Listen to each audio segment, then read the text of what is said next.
PTR Radio. It's almost 9 o'clock. We've got to go to work. Let's show this prehistoric bitch how we do things downtown. God bless the internet. You like movies about gladiators? Keep it real, homies. I'm a victim of circumstance. Due to construction, the information highway will be closed until further notice. You're one swinging monkey. PC load letter? What the fuck does that mean? No idea what you're saying right now. Impure. Impure. With all due respect, sir, I believe this is going to be our finest hour. Son, your ego is writing checks your body can't cash. People like this are a menace to decent society. Now, that's a real shame when folks be throwing away a perfectly good white boy like that. You've got a real attitude problem, McFly. You're a slacker. So am I to understand that you men completed your training on your own? That's the fact, yeah! That's the fact, yeah! Oh, he got all of that one. You know, you have a very big mouth.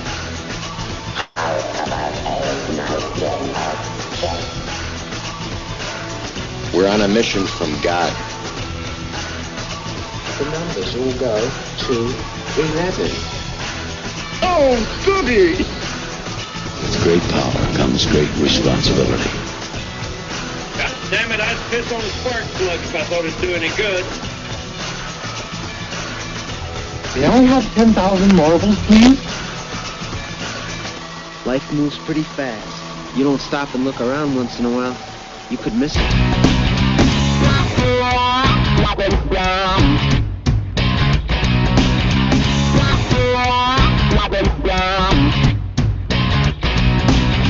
Get out of that bed in your attic room.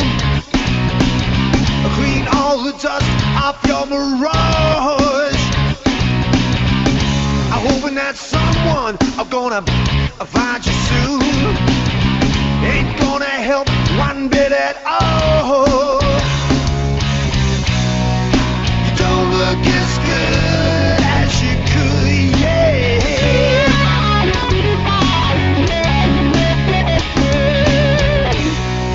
It ain't like it should, but it would. You just gotta put it on. Put on that sugar coat, let's dance the blues. And welcome everybody to another edition of PTR Radio here on the fabulous interweb. Oh, the studio is so full. We are bursting at the seams. Oh, and the virtual studio is just blowing up. We can't fit anyone else in the hangout. It's so full. We can't even go through and introduce everybody that's here. No. Can we, Colin? No. No. It would take all day. We do the whole show just introducing people. Yes. So we're not even going to bother. If you hear a voice on the show, that's who's here. And if you don't know voices by now, tough. Wait till the end, we'll introduce ourselves. That's how this is going to go. By the way, if you'd like to follow along with the show, the bouncing ball can be found at ptrradio.com/live. That's right.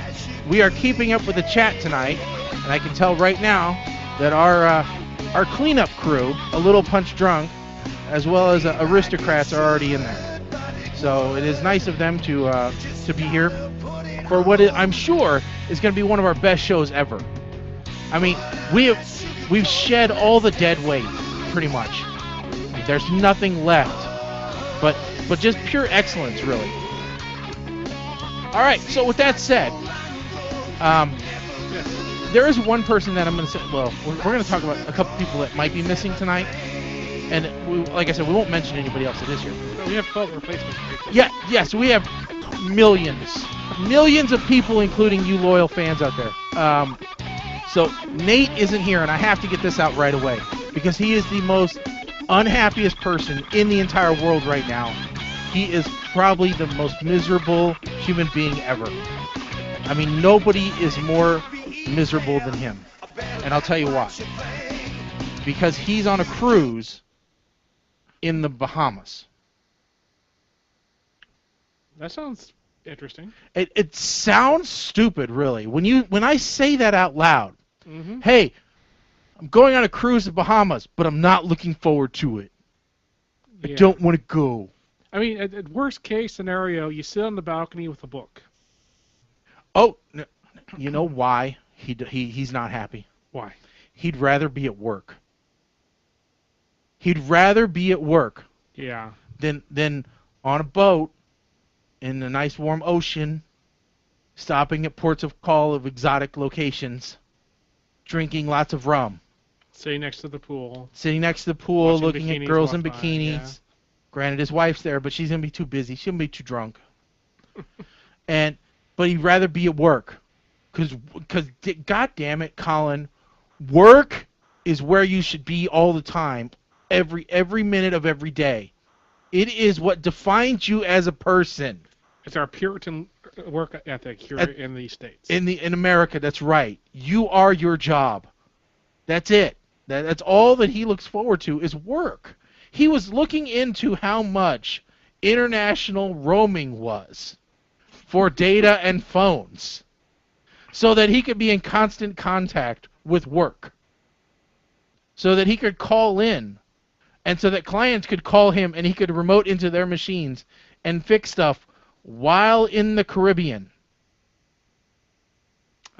Why? Yeah. Why? He's coming back Sunday. He left on Sunday. He's been gone a day. He left Sunday morning at 3 a.m. By the way, if you're a VIP member, we'll give you his address. You have 7 days to clean out his house. By the time you hear this, it'll be done. Yes. But yeah, left. You'll be able to tell the temperature of the Raider Ray for yourself. Yes. So he left yesterday at 3 a.m. All right. I think their plane left at 8. They're getting on the boat last night, I think, or early this morning. So he's officially on the boat now. They're on the boat for like 5 days, 5 or 6 days at the most. Uh-huh. And he will be miserable. Because he can't check work. It's all about attitude. You know? Just forget work. Now, you go to Disney. Yes. Every once in a while. You've gone to Vegas. You've gone to different things. Uh-huh. You vacation. Yes. You went camping, which we haven't talked about, but we're gonna. Yes. All right. You went camping. I go camping a lot. Yeah. Did you... Obviously, you probably did take your cell phone with you. Yes. Did you call work to see how they were doing? No. Did work shut... I have not done that in years. Did work shut down because you didn't check in? No. Do you think a business could physically go under in a week if one of their employees didn't check in when he was on his paid vacation? If that was the case, wouldn't you think the boss would say, no, we can't afford for you to go on vacation? Yeah, but that's not legal. But instead, the boss said, please go enjoy yourself. Take some time off. Yes. So with the boss saying, please go enjoy yourself, take some time off and relax, I think it's a message. Yes. If you can't do that, something is wrong. Yeah. Because I'll tell you what, folks, and I used to be that way. Colin, you were with me when I was that way. Once I went on vacation to New Orleans, and I'd only been working real jobs for a couple of years at that point. I was terrible. I was actually calling the front desk of the company and asking them to find someone just to tell me it was okay. Yeah. I mean, I was that guy when we worked together. Mm-hmm. I was the guy that, really things did fall apart especially once you left, things really did fall apart if I wasn't there. Yes. And that sucks. Yes. All right, because there wasn't a vacation I could go on or anything. But, that is a horrible, horrible, horrible existence. Yes. When you start to when you eventually wake up and you realize, hey, my work has started to define my life rather than my family and my free time and my, other stuff defining my life and who I am. Mm-hmm. There's a huge wake-up call, which is going to come to Nate. And it won't come because he listened to this episode, because he never listens to the episode. Well, I don't either. So, that's never going to happen. So we don't have to worry about this getting back to him. I have a phobia. I don't like listening to my own voice. Oh, well, but if you weren't on the show, might you listen to the show to get caught up? Oh, good. I have done that once. Okay. But he's never going to do that. Right. So, but I'm just saying, I stopped living that way, and I'm so much happier because of it. Mm-hmm. I still work a lot. I still do. I still have my side jobs, and I'm still putting in 60, 70 hours a week. But I'm making time for the important things. Yes. And while we're on the subject, I mean, you're making time for a lot of the important things. Like we said, you're camping now. You're camping a lot. So much so that you've bought camping gear. Oh, I bought way too much camping gear. But here's the thing, and for those who haven't been following along, I started seriously dieting and exercising last September. Yeah. And I have lost 75 pounds. Yeah, looking good, too. Thank you. In fact, I need you to stop. I need you to start eating pies and cakes and fried chicken and all that stuff again. And stop whatever you're doing. Yeah. And just go backwards, if you would, please. Well, at this point, I've decided that I need to accelerate because my weight has actually been pretty stable for the last couple months. Well, it's plateaued. It's plateaued. So I've decided that I need to do something else. So the first thing I decided gastric bypass. No, that's definitely not necessary. You're gonna vacuum that fat out, like they do in Hollywood for those models, right? No, I decided first. I decided to go camping. Yeah, camping. Yes. See, for me, camping includes raw meat, beer, and laying around a lot. So that's not exactly a healthy activity. Well, my idea of camping is going places where I can camp and then walk a lot. Okay, I like walking when I camp. I don't mind that. But I find it interesting, like Six Flags is a good place to walk. And you can go on rides in between the walks. It's awesome. And you can buy the big Lego beef or Lego meat, the big roaster, the turkey leg. Yes, you could get a turkey leg. Yeah, you do get the turkey leg. Yes. There's no question. You do get the turkey leg. I do have the Six Flags meal plan, which means that I'm one of the few people who's ever gone to Six Flags just for lunch and then left. Oh. Because I have free parking and the meal plan. Okay. So if I happen to be, close to the Six Flags, and I'm hungry and it's lunchtime, I can actually just drive into Six Flags, get free lunch, and then continue. And then walk out. And then walk out. I don't know anybody else. You're right. You may be the only person on earth that's ever done that. I did walk around the park like twice just to get my exercise in. Okay. But I didn't actually go on any rides that day. It's a weird plan you have there. Okay. Yeah. Most people would buzz through McDonald's at that point. It was a rainy day with thunderstorms threatening, so I really didn't feel like going on a wet ride. Okay. Because when you get on a roller coaster and the seat's wet, that's just not fun. Yeah. So I just went ahead, ate, and went home. Uh-huh. So that was the first step, camping. Yeah. The next step is I've resumed bike riding, which is something I haven't done in way too long. So I am now riding my bike like 6 or 7 miles every day. Okay.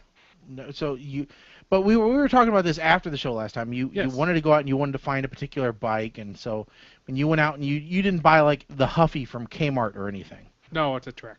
Yeah. So you were very much according to a Little Punch Drunk, he's done that at Universal Studios. Walked in just for lunch.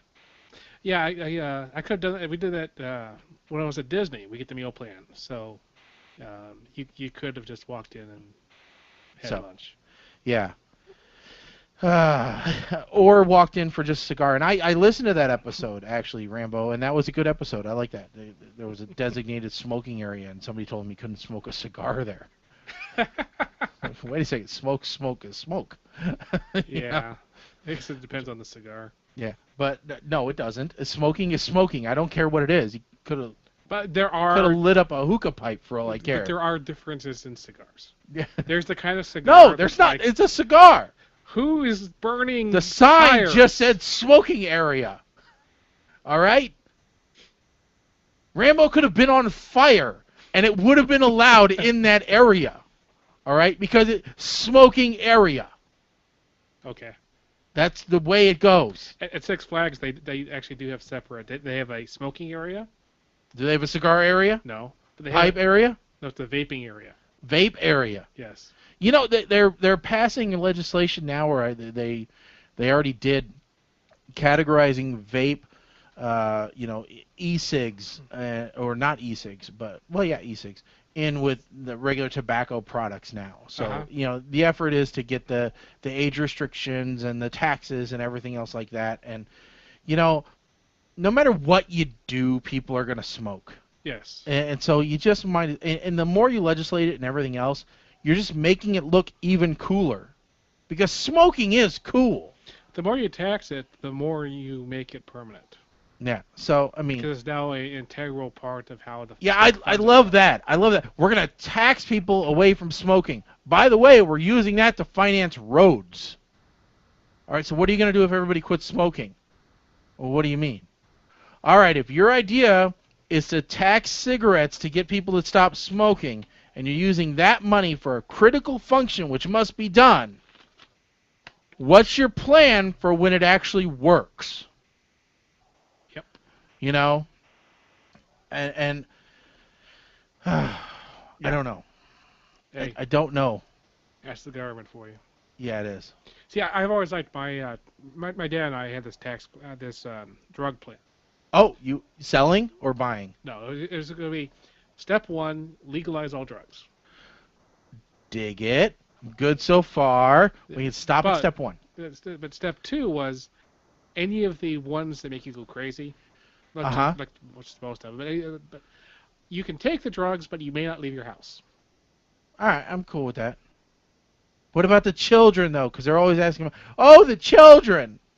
And now there's a new thing about the dogs. The new ones, what about the pets? Because in Colorado, evidently, dogs are getting high everywhere because they're getting into the edible pot. Yeah, they're finding the brownies and the suckers and the gumdrops and everything. Dogs are ODing on marijuana. Oh, what? No. Oh, no, the dog ate my chocolate brownie. Put up your pot like everybody else. Don't keep it around where... Would you keep your normal snack stuff where the dog could get it? No, put it up. No. These people are just horrible pet owners. Just pretend it's chocolate. Yeah, they're not chicken bones. They're not just bad people. They're bad pet owners. Yes, it has nothing to do with the drugs. Yeah. So, I don't know. There was a question about, I don't hear any drinking on Cinco de Mayo. I have some hard cider. Yeah, It's at 6% alcohol, so...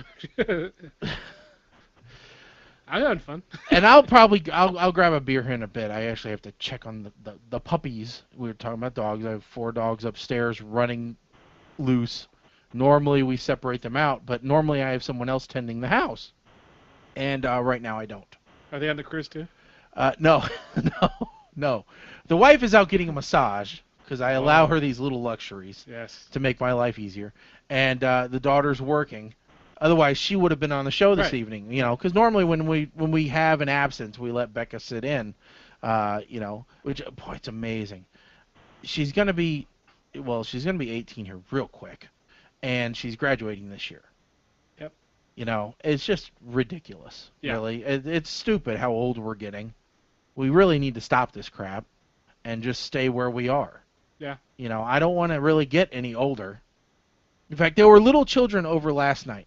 And I went in the garage to smoke a few cigars and to drink a beer and to listen to some music. And somebody came out and said, "What are you doing?" I said, "I'm not yelling at children." That's what I'm doing. And my wife said, "Well, they were well behaved tonight." I'm like, "That's because okay. I was at the garage." I'm like, "Okay, that's your opinion." I'm like, that's not mine, but that's your opinion, sure. And I'm like, you know what? Because she told me, she's like, "Well, you just need to have more patience with them." And I'm like, listen. This is the way it is, all right?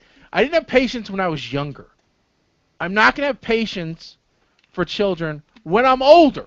It's not going to get better, all right? It's only going to get worse. Less and less and less patience. That's what's going to happen.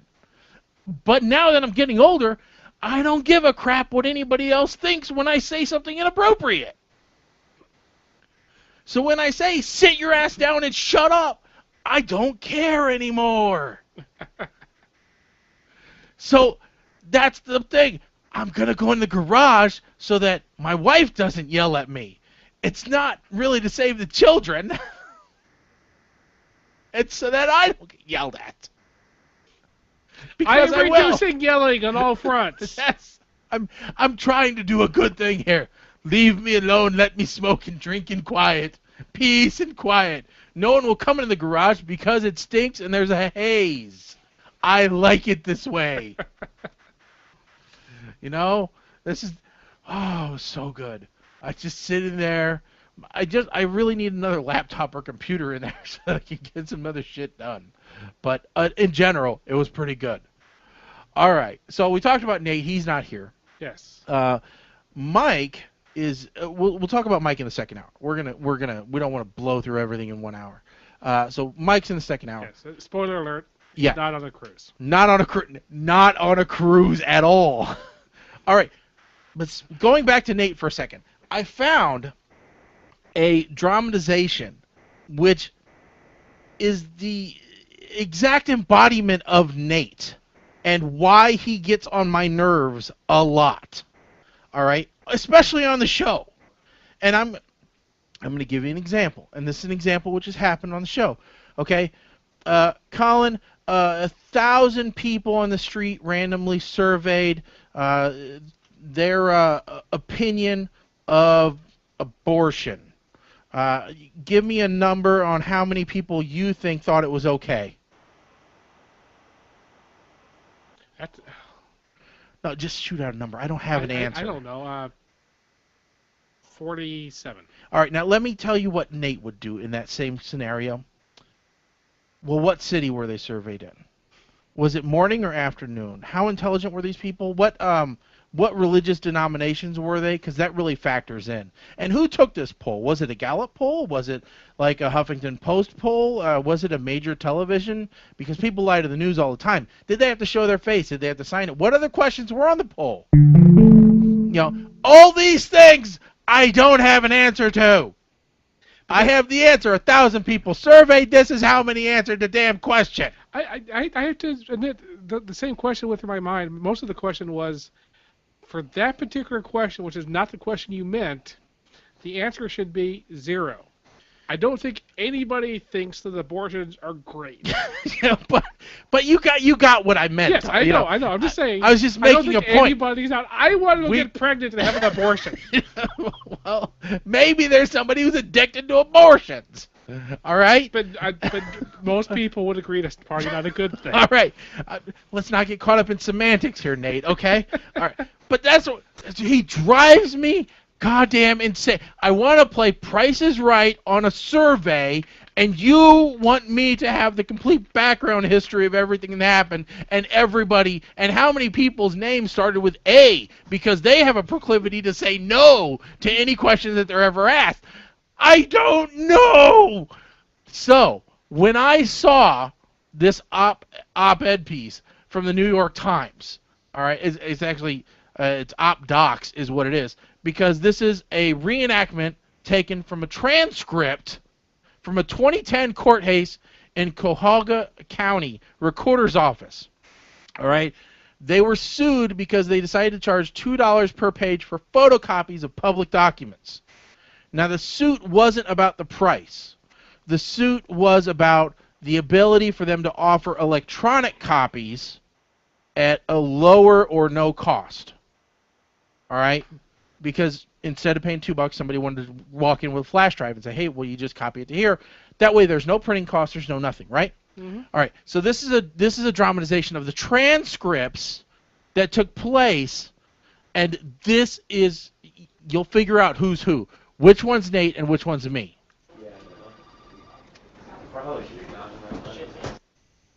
Where? Yes.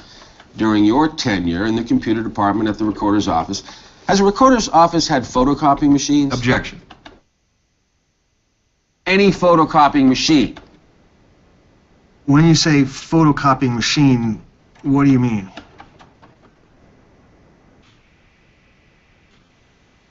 Let me make sure I understand your question. You don't have an understanding of what a photocopying machine is?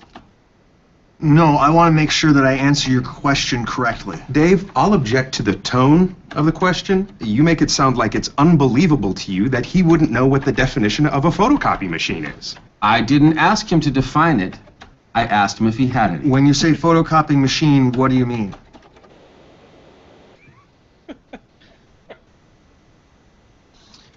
Let me be clear. The term photocopying machine is so ambiguous that you can't picture in your mind what a photocopying machine is in an office setting? I just want to make sure I answer your question correctly. Well, we'll find out. If you can say yes or no, I can do follow-ups. But it seems if you really don't know in an office setting what a photocopying machine is, I'd like the Ohio Supreme Court to hear you say so. I just want to make sure I answer your question correctly. There's different types of photocopiers, Dave. You're speaking instead of... You're not under oath. This guy is. I understand that, That's Mike but I understand what his objection is. You want him to answer the question. I don't think it's fair. It's not fair? It's not a fair question. A photocopying machine can be a machine that uses photostatic technology, that uses xerographic technology, that uses scanning technology. I don't care what kind of technology it uses. Has your offices... We don't have technocrats on the Ohio Supreme Court. We've got people like me, general guys or gals. I'm not really very interested in what the technology element of it is. I want to know. That's what's at issue in the case, Dave. Not in my judgment. Do you have photocopying machines at the recorder's office? If you don't know what that means in an office setting, please tell the court you don't know what that means in an office setting to have a photocopying machine. I would like to answer your question to the best of my ability. I'm asking you to answer that. So if you could explain to me what you mean by... I'm not going to do that, because I want to establish on the record that you really don't know what it is. I want to establish that. Now, do you know what it is, or do you not know what it is? Do you understand what that term means in common parlance or not? Common parlance? Common language. I'm sorry. I didn't know what that meant. I understand that there are photocopying machines, and there are different types of them, just like there are there different any cars. in the recorder's Some of them run office? under gas power, some of them under electric power, and I'm asking if you could help me out by explaining what you mean by photo... See what I mean? This is Nate. I think he worked at a recorder's office 4 years ago. All right, now, we're going to skip ahead a little bit because it still goes. It's a 7-minute clip. Piece of paper onto another piece of paper using a machine. No? Not sure of that? I'm sure it's been used. I don't recall a specific instance in which it was. Do you have a secretary? No. Does anybody there have a secretary? Yes. Have you ever heard a secretary use the term photocopy? No. Have you ever? Do you have machines there where I can put in a paper document, push a button or two, and out will come copies of that paper document also on paper? Do you have such a machine? Yes, sir. What do you call that machine?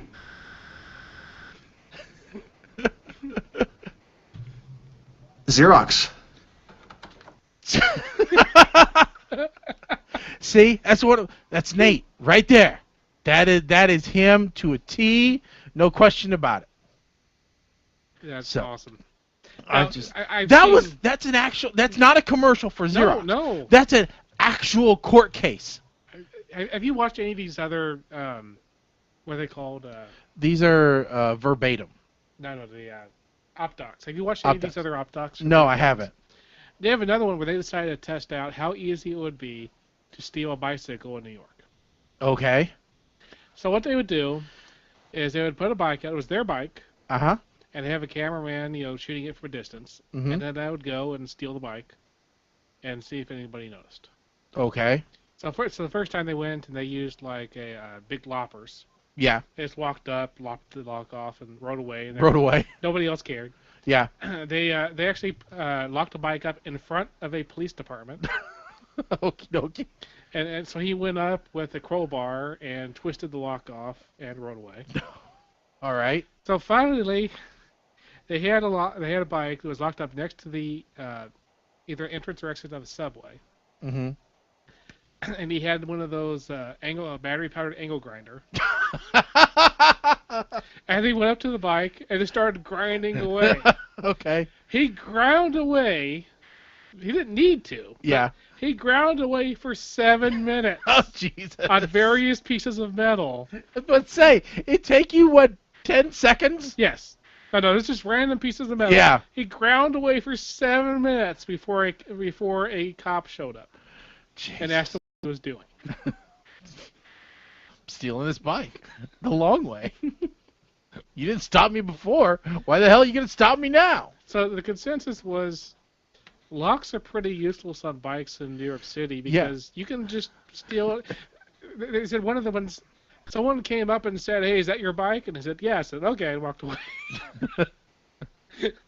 Well, how do you prove it's your bike, really? I mean, Yes. how do you prove it is or isn't your bike? Right.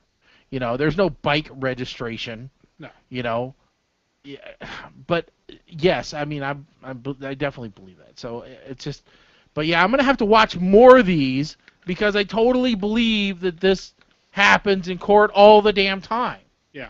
This is the. Can you explain what is? Yes. You know what the word is means. Yes. This is Clinton.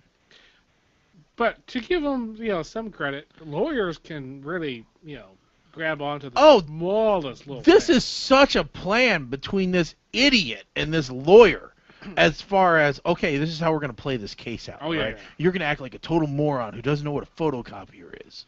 All right? And then they won't have any witnesses. And, I mean, this guy, I would be the attorney who's yelling and screaming. Because I wouldn't have been this good. I'd have been thrown in jail for contempt of court or something. Because there's no way I would have held it together this would. I would have said, "What the F do you mean you don't know what a goddamn photocopier is?" What I love is the fact that he's, standing up there doing this, and very carefully, I'm not going to explain anything to you because that's not my job. I'm not here to, explain things. I'm here to get you to say stuff. Yeah. Just craziness, really, is what this was. And so I heard a portion of this on the radio, and I'm like, it's Nate. It's so Nate. It's Nate every time we have a discussion about anything, and he's always got to be on the other side, and he's always got to push the issue too far. So I thought I got to play this, especially since he's not here. And you know what? I had dinner with him on Friday night, and I told him about this, and he's like, "Yeah, you're pretty much right. I'm a jerk." I'm like, okay, well, yeah. Admitting it is the first step. Now, this is a complete off-track thing, but yeah, the Nate going on a cruise thing reminded me of this graphic I saw earlier today. Okay. There are. Was it the graphic of the guy who compared a cruise to a slave ship? No. Okay. It's basically nautical related. It's about aircraft carriers. Okay. There are 37 aircraft carriers in the world. Only 37? Only 37. Okay. Now, Brazil has one. What does Brazil need an aircraft What do carrier? they need an aircraft carrier for? Are they using it for the Olympics? Maybe. That's where the Olympic athletes are staying. France has 2. What do they need one for? They need it to surrender with. No, but why do they? They can put a white flag on anything. Yeah, but it has a lot more. Looks better. A lot more panache on a aircraft carrier. India has 1. Italy has 1. Russia only has 1 aircraft carrier. They have a lot of submarines, though, I think, still. South Korea has 1. Spain has 1. Thailand has 1. United Kingdom has 4. All right, I'm good with that. The other 24 aircraft carriers are owned by the United States of America. Hell yeah! America! Why do we need because twice as many aircraft carriers as everybody else does combined? Because. All right, a better question is... Somebody may need to be reminded that we can whoop their ass at any time. A better question is, why isn't anybody else helping us pay for all these aircraft carriers? Because I'm sure a lot of these aircraft carriers are not being used for just our interests. I mean, at least the UK has 4. Since the UK is about the same size as our state. Well, they don't really That's need plenty aircraft carriers though, because they use the Harriers. Yeah, but vertical takeoff. Their Harriers are used on their aircraft, but still, like I'm saying, they have 4, and considering they're the same size as our state, that's pretty good. Well, yeah. How many does Texas have? Because they're going to split off on their own. We probably they probably have one that's named Them Texas and that or how many does that militia have? That political that land. They have a rubber dinghy. Okay. Did you read about that stupid thing, that the grazing rights crap? Oh yes, the guy almost had people like believing him, and then suddenly he became a racist. Oh my God! Made Paula Dean look like an NAACP member. Just like the owner of the Clippers. Oh my Jesus! I saw a great graphic of the owners of the Clipper and a turtle. One of those really old Galapagos turtles, yes. And it says, "Look, switched at birth." But no, man, that militia is crazy now. I heard that they're wearing out their welcome because they're stopping people on the streets. They have checkpoints in the town, asking people to provide ID to prove that they live there. All right. That's not that's not within their purview. No. That's police state mentality, which if the police did it, it would be wrong. Yeah. Let alone a bunch of jack-offs with guns and no badges who think they're better than the federal government. Yeah. And who wanted to do suits against the feds for enforcing the court ruling. Yeah. I'm just like, what the hell? It's like there was that whole thing about proving that you're in the country legally. Okay. Well. Okay, so you can insist that someone who has a green card or something has to show it to you. Okay, fine. But the papers. What if they're actually a citizen? If you're a citizen of the United States of America, you're not required to carry diddly squat on you. No, not really. No, you're not required to carry identification of any kind. I mean, it's really difficult if you don't. Yeah. But it's not impossible. But if they're not taking driver's license as being proof. Yeah. Then what am I Which supposed since to do? especially this state gives driver's licenses to illegals anyway. Exactly.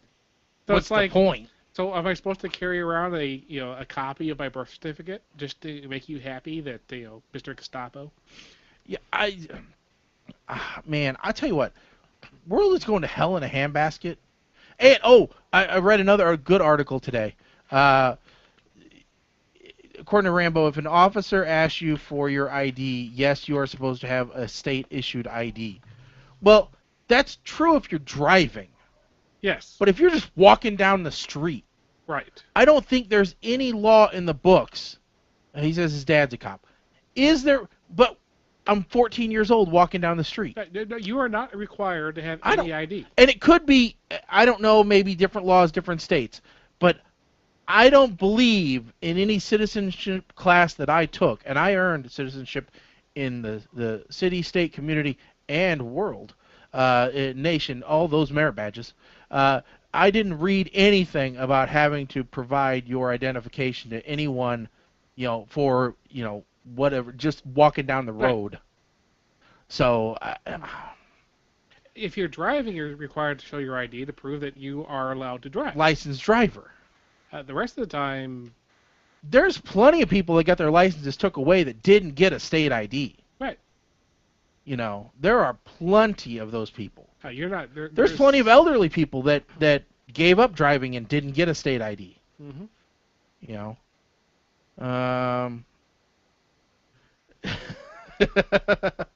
He says, yeah, the government is going to save your right to privacy. That's cute. No. Which I thought was also funny because, same vein, Obama came out and said that he supports laws to increase data privacy. Yeah. And I thought that's really funny when you have the NSA working for you. That's hilarious. What a double standard. Do you know what the definition is of a politician who thinks that the NSA has gone too far is? What? Someone who hasn't reached office yet. Yeah, or someone who's now out of office. Yes, because the moment that a presidential candidate, in specifics, the moment a presidential candidate actually becomes president, that's when they get to read the secret book. That's when they realize, oh, wait a second, if I don't have access to this information and something blows up, I'm going to get in trouble. Yeah, give it to me now. I want it all. Rambo answered your question. He said fired. Is the kind of politician they are. I mean, really, you have to toe the line, and there's so many out there. It's a very true thing. The same person who yells on the internet about how the government is reading all of their mail and getting in their privacy will be the same one who, if they or their family gets hurt or killed in some terrorist thing, is going to be yelling about how the government should have known about it. Yeah, I'm trying to find an article I read today, actually, because there was a Republican candidate, I think for governor maybe, that was running, that his big platform was he was anti-gay marriage. All right? And I don't really care where you are on the debate, although if you're not on my side, you're wrong. Yes. But whatever side that is. Yes. And if you don't know what my side is by now, I think you got a lot more listening to do. Yes. I'll tell you what my side is. What? It's blue. Blue. There was a politician running, though, that his big thing was that he was anti gay rights. Turns out, for 7 years, he was a DJ and performer at a drag club. Of course. He protesteth too much. And who won't answer the question if he's gay or not. So, it's like, it really is that fact of, if you argue against something so deliberately, so hard, boy, you're just really showing your cards. And I don't get it either, because I read these articles, because and I read the comments, because the comments are where all the crazies come out. If you want to get irate and see the real stupidity in America, just look at the comments on Yahoo articles. Oh. And it doesn't matter what kind it is. Comments on articles on the internet are just the cesspool. I mean, it's not just... They're worse than letters to the editor. Oh, it's awful. I remember back when the news groups existed, and that was like the epitome of rational conversation most of the time. Mm-hmm. And there were rules like the first person to invoke Nazis loses the... it's the Hitler argument. And the moment you degrade to Hitler, you lose. But nowadays, it's like the first freaking comment at the end of the... it's always communist that, or communist this, or Hitler, or Nazi. Yeah, or come on, there is a wider range of conversation before the conversation ends. And it ends at Nazis. What is the rule? What is that rule? Because there's an actual rule. Everything degrades to Hitler. It is the... Yeah, there it is. Reductio ad Hitlerum. Yep. Argumentium ad Hitlerum. And that's everything eventually gets reduced to Hitler. Yes. So, but yeah, I mean, it was just... Oh, it's Godwin's Law. That's what it is. It's Godwin's Law. Yes. Of Nazi analogies. I knew it was a different one. As an online discussion grows longer, the probability of a comparison involving Nazis or Hitler approaches. So it's instead of going to infinity, it goes to Hitler. But see, here's the thing about... Rambo says instead he invokes Egyptians. Yes. To the sun god Ra. Here's the reason why this always happens, though. Mm-hmm. That's because when people look at the right and the left, they don't understand it's actually a circle. Well, the further to the right and to the left you get, the more the same they are. Well, and you're never going to change anybody. You're never going to convince somebody that they're wrong. Yes. Tell me an argument where you've ever been at the end of it and gone, you know what? You're right. That was on anything moderately controversial. Yes, but we have. Well, we have because we're intelligent individuals. Yes. We've had many discussions like that. Yeah, but I was going to say enslave the Jewish people didn't try to destroy them. The Egyptians, yeah, they did. They enslaved the Jews, but they didn't try and get rid of them just through hard labor. All right, let me just clear the point real quick. Yeah. On the far right, if you go all the way to the right, it is the person in charge says, "I am better than everybody else, and so I am going to be the ruler because I am the only one who's the best." Yeah. On the far left, you get everybody should be exactly the same, and to do that, I'm going to enforce it. Yeah. And so either way, you get one person saying that I am the only one who is the best, and everyone must rule to me. In the bow down to me. In the gay debate now, yes. There's only two sides. It's really gotten down to two arguments. Mm-hmm. It's the courts have already started down this path. It's going to be same-sex marriage is going to become the law of the land because you can't the wishes of the majority can't oppress the minority. Right. Versus God said one man, one woman, that's what it is. You butt effers are going to hell and you're taking the rest of the country with me. I'll never condone it so you can't have it. Those are your two arguments. Yeah.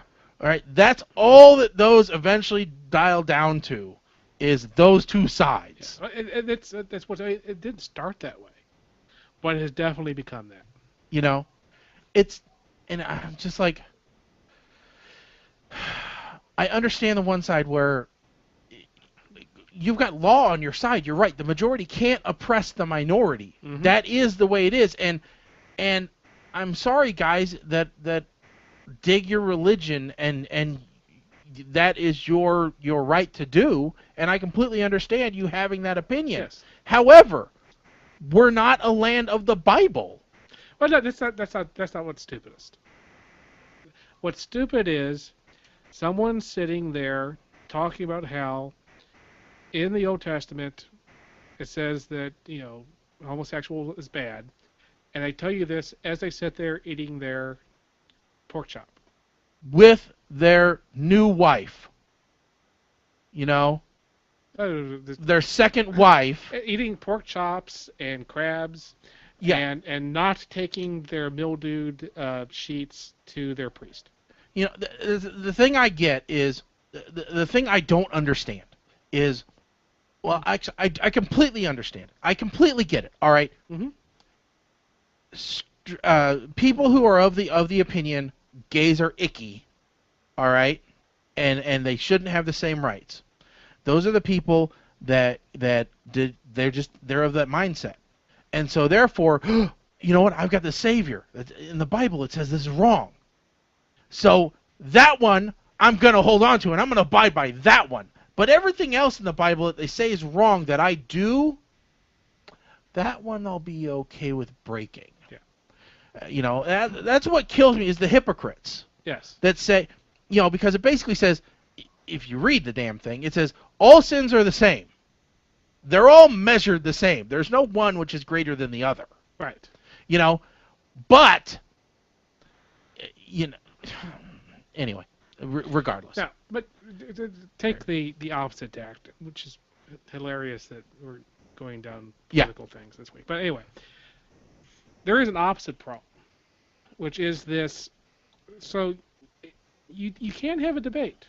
Yeah. Okay? And we had the debate, and I had to say that my own feelings changed over time when I realized that it was stupid. But as soon as the balance flips over from one way to the other, because we started off, you have, okay, we don't like this. I'm kind of okay with the whole people are gay thing, but I'm not so happy with the marriage thing because that's not what marriage is supposed to be. It's supposed to be for kids. And then slowly it creeps over. So suddenly the needle has moved over to mostly being okay, we're okay with gay marriage. Mm-hmm. And then suddenly, as soon as that happens, everybody who hasn't quite figured it out yet is evil. Oh yeah. And must be oppressed, must not be the president of companies that makes web browsers. I think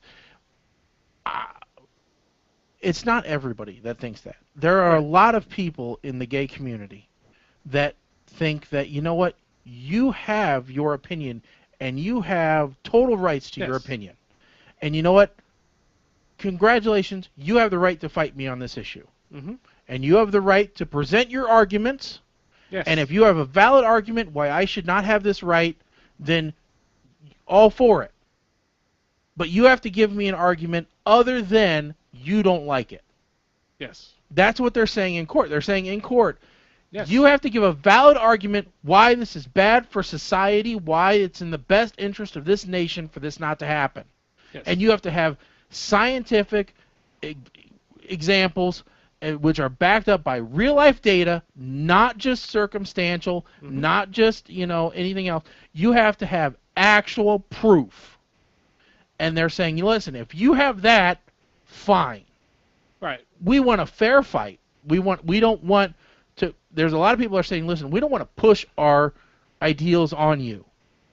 You're good for you, and we're good for us. In fact, there's a couple of churches that are fighting for the right to marry gays, because it's their religious belief that they should be able to. Yeah. And I was thinking for a while, I'm like, there has to be a church out there where this is okay. There's lots of them. Because there's so many splinter cells of religion. Yeah. But there's a few few religions which are the bigger religions which say it's not okay. Mm-hmm. And I don't care who you're with.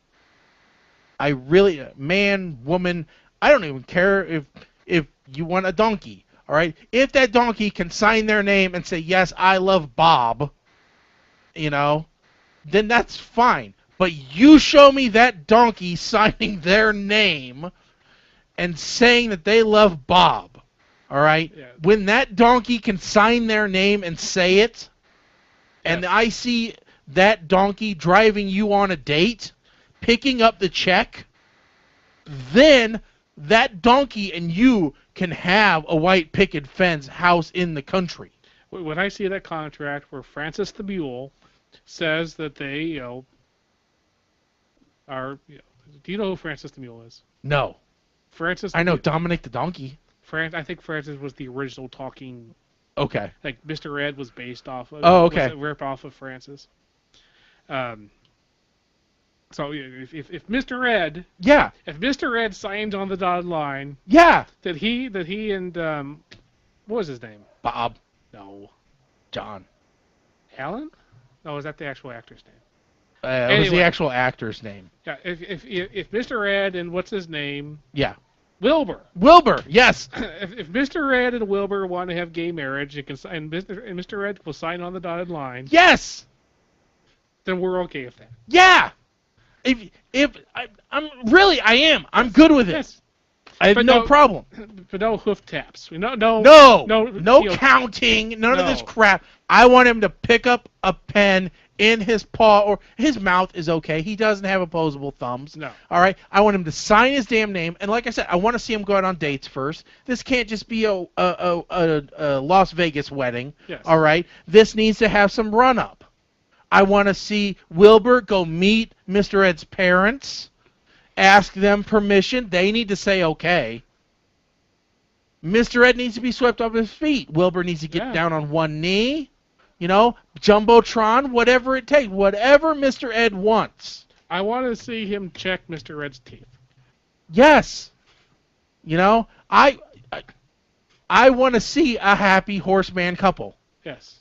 I want to see that diamond horseshoe. Yes. If he doesn't pick out the proper ring, I want Mr. Ed to stomp his face in. All right? I want the cops to be called because after the marriage, there is a domestic dispute. All right? And because Wilbur got drunk one night. I want that to happen. Let them enjoy all the happiness and everything that comes with marriage.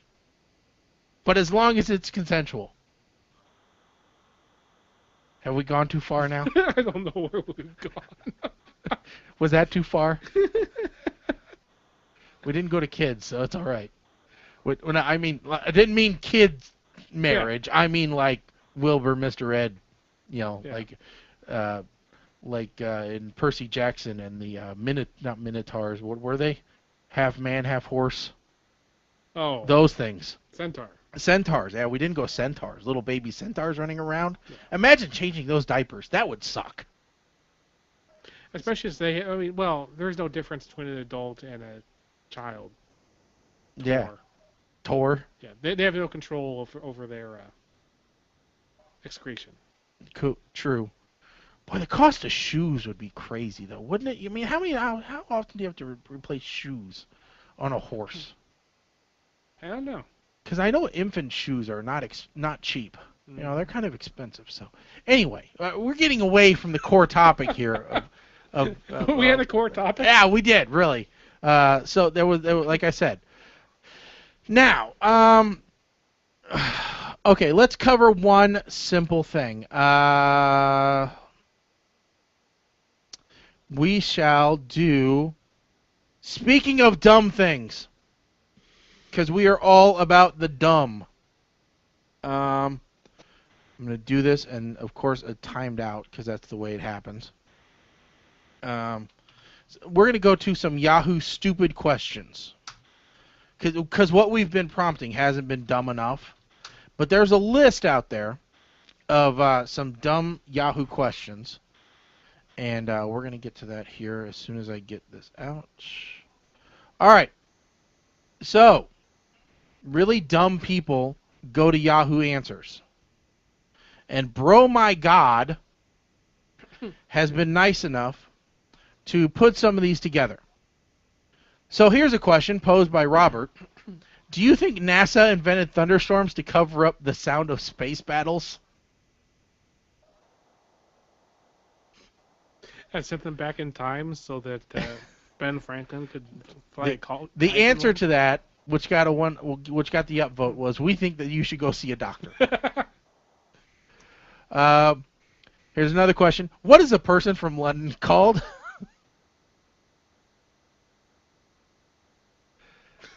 Can be answered. My neighbor is from London. He is called Rob. So, since Mark Zuckerberg is an atheist, is it a sin to use Facebook? Best answer? Yeah, I guess so. Since Bill Gates and Steve Jobs are both atheists, it would also be a sin to use any computers with a Windows or Mac operating system as well. And you will not find any support by going to Linux either, since Linus Torvalds is also an atheist. In fact, it is also a sin to share the same space-time continuum as any atheist, living or dead, so I guess you're screwed. Reading my answer would also be a sin, since I am also an atheist.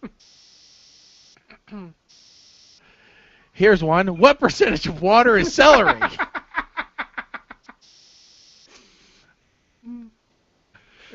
I think all things being, relative, the answer would be 0.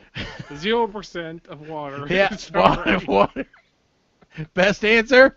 Water is exactly 0% celery. I'm glad to see the internet agrees with me. Yes. Here's one I wish we had Mike for. What's the Helen Keller dance?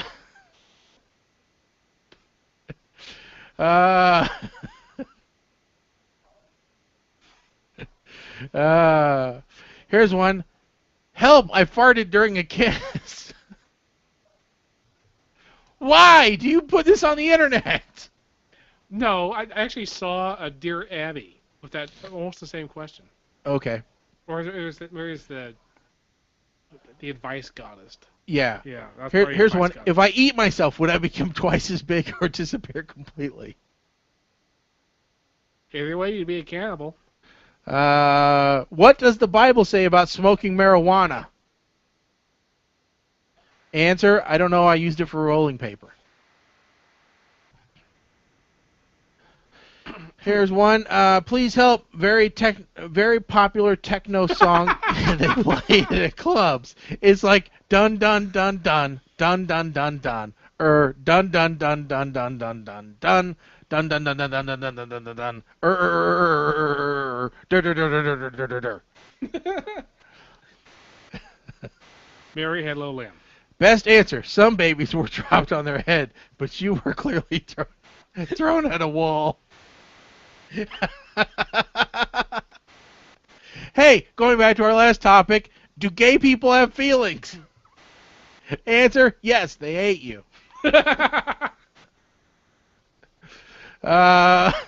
Next question. What is the right age to start teaching my dog about sex?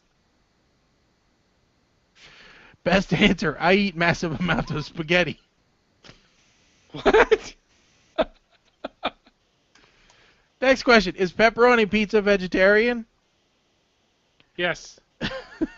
My vegan friend always has pepperoni pizza. He claims it's vegetarian because during the process of treating the meat and spicing it to become pepperoni that it loses its meatness.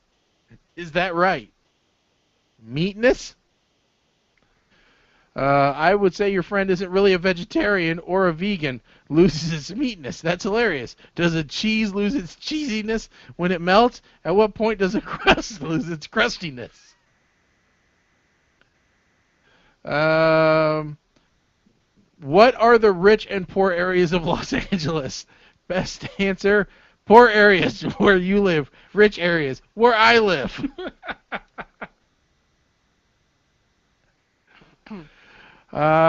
Question. What does she wants the D mean? Best answer. What does it say when what does it mean when she says she wants the D? It means diamonds as an engagement ring. So they see you as a future wife material. P.S. Nobody here say anything.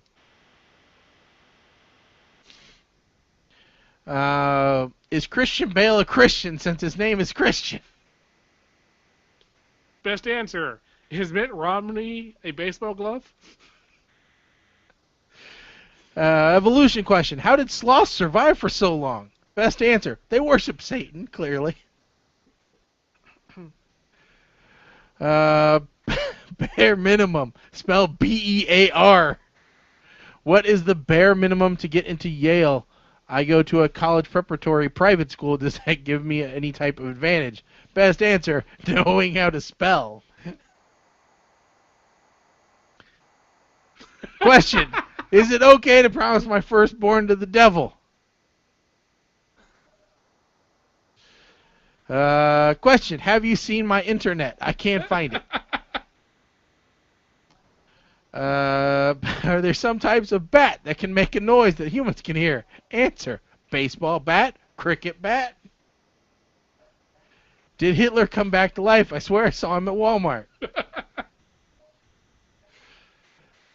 Forearm rap / gangster tattoo ideas. Like most gangsters, I have spent the morning perusing Yahoo Answers UK and Ireland while I wait for my extremely dangerous gangster friends to drop by with the delivery of fully automatic drugs. I happened upon your question and I thought you might benefit from the wisdom of my experience. I too have strong hip-hop roots that date back to the mid-1980s when my older brother was born. Not only have I listened to the whole buttload of 50 Cent, but I also have watched some of his videos and I was keen on this primal connection reflected in my choice of tattoos. Oh, those are good. Yahoo Answers is so dumb sometimes. I mean, it's really stupid. Really, really dumb. So, alright, with that said, we are going to take a short break, and I think it is time for week 4 of 8-Man and the Cylon, if I'm not mistaken. So, as soon as that comes in, we will play week number 4 of 8-Man and Cylon. If you don't know about the series, it's a series that Mike started a while ago, and we'll be playing stuff throughout the next few weeks because we get in trouble with the censors and the RIAA and the MPAA when we play copyrighted material. So this is our own. So if you're one of those organizations, you can screw off because we made this all on our own. This is PTR Radio. We'll be back in just a few. Stay tuned. That's right, folks. It's time for yet another episode of Ape Man and the Cylon, right here on PTR Radio. Last week, we saw Ape Man and the Cylon explore Cylon gender. This week, the Cylon will take a step forward in becoming more human, or human-esque. Would someone care to explain to me how a 7-foot-tall chrome robot becomes more human? Please? You're not paying me enough for this.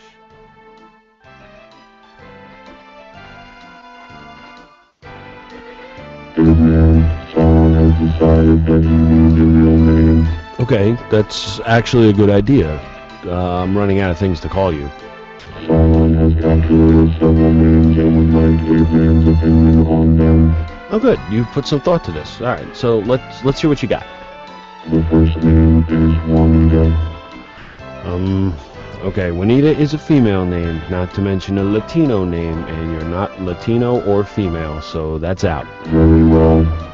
The second name is Mary, taken from the mother of the human Lord and Savior, Jesus Christ.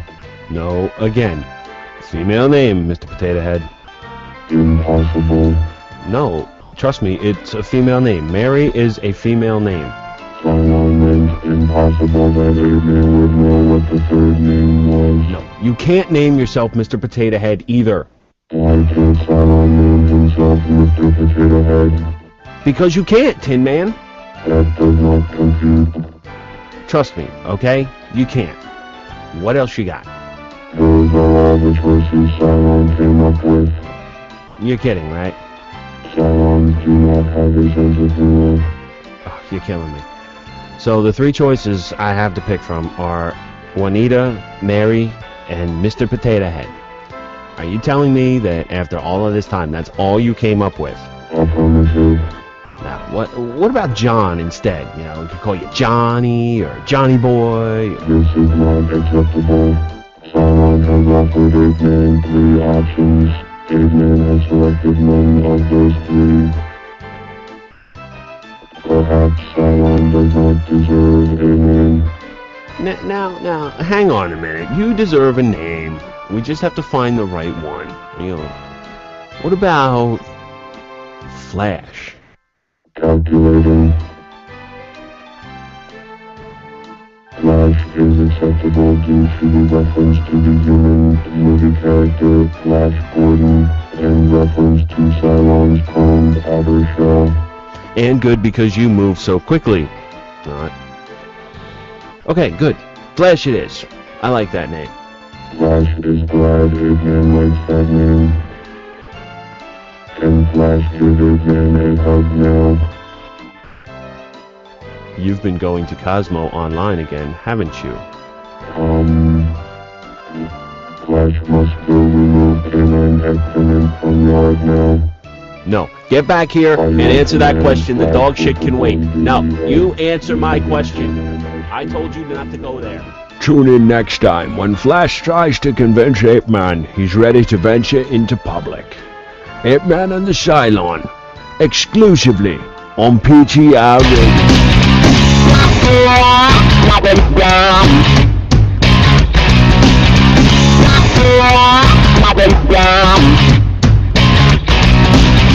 Get out of that bed in your attic room. Clean all the dust off your mirage. All right, ladies and gentlemen, and we're back with the second hour of PTR Radio here on the fabulous interweb. While we're at it, I want to thank CWE Radio for airing the show. Provided that when you're listening to this, we're still on CWE Radio. We have thanked radio networks in the past and then realized, wait, they kicked us off the air. We're not on anymore. Oh, no. Which is, we had kind of had that discussion before the show, didn't we? You know? Yeah. Just one of the reasons why we don't put them in our intros anymore. Because we tend to get fired. But anyway, we are here for now. If you would like to follow along with the show, ptrradio.com/live.